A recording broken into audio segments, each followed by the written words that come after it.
রাধে রাধে।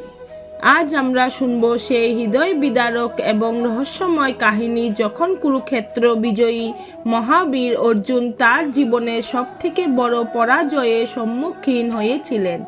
এই কাহিনীটি আমাদের শেখায় যে মানুষের শক্তি, রূপ আর দম্ভ সময়ের স্রোতে কিভাবে বালির প্রাসাদের মতো ধুয়ে যায়।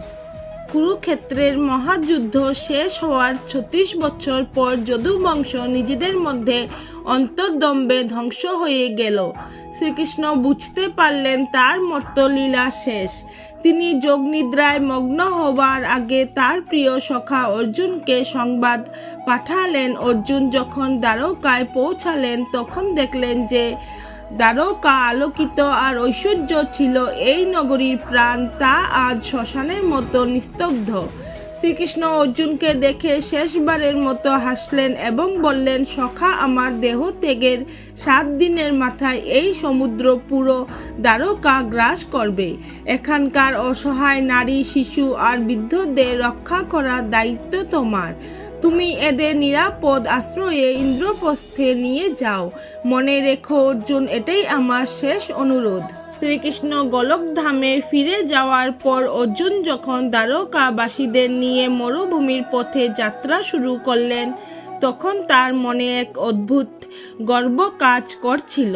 তিনি ভাবছিলেন, অশ্বত্থামা, ভীষ্ম আর কর্ণের মতো বীরদের আমি বিনাশ করেছি।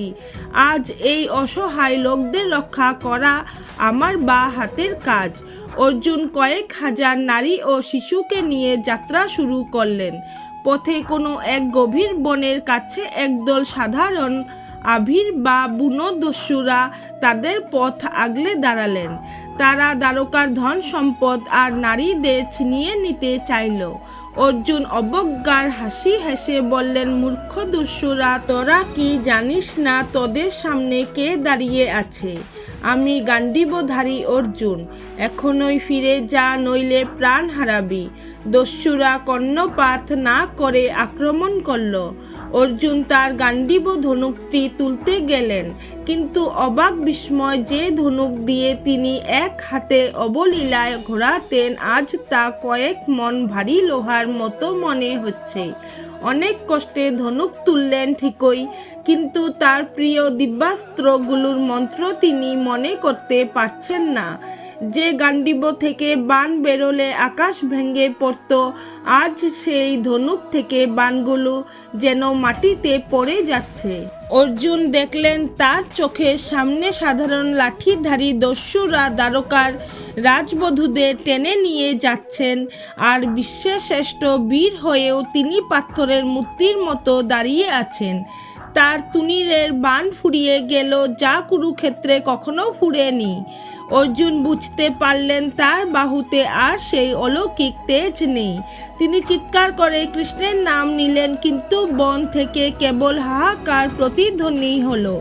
লজ্জিত, অপমানিত এবং বিধ্বস্ত অবস্থায় অর্জুন অবশিষ্ট কয়েকজনকে নিয়ে যখন ইন্দ্রপ্রস্থে পৌঁছালেন তখন তিনি কান্নায় ভেঙে পড়লেন। তিনি মহর্ষি ব্যাসদেবের চরণে লুটিয়ে পড়ে জিজ্ঞেস করলেন, প্রভু, আমি কি সেই অর্জুন নই? আমার গান্ডীব কি সেই অস্ত্র নয়?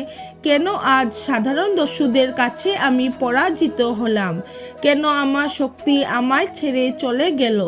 মহর্ষি ব্যাসদেব শান্ত স্বরে উত্তর দিলেন, অর্জুন, ওই শক্তি তোমার ছিল না, ওটা ছিল কৃষ্ণের কৃপা। তিনি যতক্ষণ তোমার রথে সারথি ছিলেন ততক্ষণ তোমার বিজয় রথ ছুটছিল।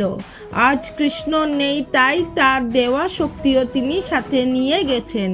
মনে রেখো সখা, মানুষ নিজের ক্ষমতার বীর হয় না, সময় তাকে বীর বানায়।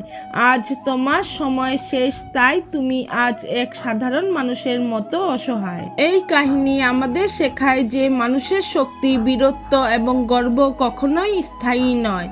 যত বড় বীরই হোক না কেন, সময় ও ঈশ্বরের কৃপা ছাড়া সে অসহায় হয়ে পড়ে।